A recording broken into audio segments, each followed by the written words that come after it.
Terus kalau dibilang lebih berat, sebetulnya penyakit ini akan menjadi lebih berat dan berpotensi menimbulkan komplikasi pada orang yang eh, usianya muda sekali, Mm-mm. 2 tahun ke bawah, atau tua sekali, 65 tahun ke atas, atau orang-orang dengan tadi ya, Mm-mm. punya penyakit penyerta, atau punya gangguan imun, Mm-mm. atau minum obat-obatan yang menyebabkan imunnya turun, Mm-mm. atau dia punya kebiasaan-kebiasaan yang buruk.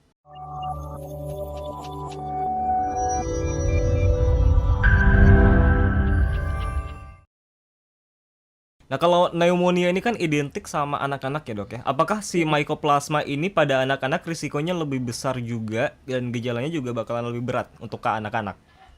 Sebenarnya kalau dibilang identik pada anak-anak, tidak selalu ya. Tidak selalu. Tapi memang karena dia mudah menular dengan kontak yang erat, Mm-mm. maka penyakit pneumonia atipikal atau walking pneumonia atau pneumonia karena mycoplasma pneumonia ini Mm. banyak ditemukan pada kelompok orang yang berkumpul bersama dalam waktu yang lama. Mm. Misalnya anak-anak sekolah, anak-anak Mm. misalnya di panti, di baik panti asuhan maupun orang tua yang ada di panti apa reda apa aku ngomongnya susah, panti reda Panti ya. Wereda, itulah Iya, pokoknya.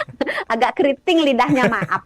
Nah, atau orang-orang yang di eh, apa namanya, eh, kos-kosan itu loh, asrama gitu Asrama. ya. Mm-mm. Atau di kelompok-kelompok misalnya tentara yang ngumpul pagi siang sore malam ngumpul gitu kan. Mm-mm. Nah, itu penularannya akan lebih masif, lebih banyak gitu. Jadi ya kalau dibilang pada anak-anak, iya iya sih kebanyakan Mm. pada umur 15 tahun ke bawah karena itu kan umur-umur yang kemana-mana bareng, sekolah Mm. segala macam gitu kan. Ya, Mm. iya. Terus kalau dibilang lebih berat, sebetulnya penyakit ini akan menjadi lebih berat dan berpotensi menimbulkan komplikasi pada orang yang eh, usianya muda sekali, Mm-mm. 2 tahun ke bawah, atau tua sekali, 65 tahun ke atas, atau orang-orang dengan tadi ya, Mm. punya penyakit penyerta, atau punya gangguan imun, Mm. atau minum obat-obatan yang menyebabkan imunnya turun, Mm. atau dia punya kebiasaan-kebiasaan yang buruk. Misalnya dia ngerokok, Mm. atau apa dia pola makannya buruk sehingga imunnya rendah gitu. Oke, mari kita kesampingkan pneumonia yang gara-gara si mycoplasma ini, Dok. Artinya secara umum ya. Itu kalau pneumonia yang secara pada umumnya itu apakah memang berbahaya atau enggak atau bagaimana, Dok?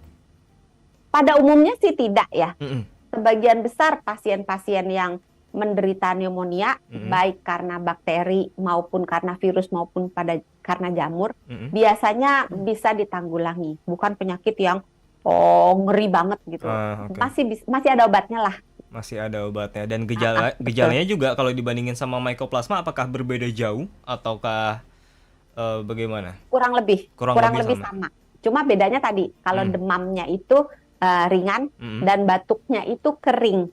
Kalau yang pneumonia disebabkan oleh jamur atau bakteri lainnya, Mm. itu seringkali batuknya itu berdahak Mm. Oke, baik. dan dahaknya itu berwarna. Kalau ini kan biasanya kering. Iya, Terus dan mm. jeleknya lagi yang pneumonia karena mycoplasma ini agak manjang Agak. batuknya, awet gitu kayak pakai formalin Oh. batuknya. Jadi bisa 3 minggu, 4 minggu masih aja batuk gitu. Oke deh kalau gitu, Dok.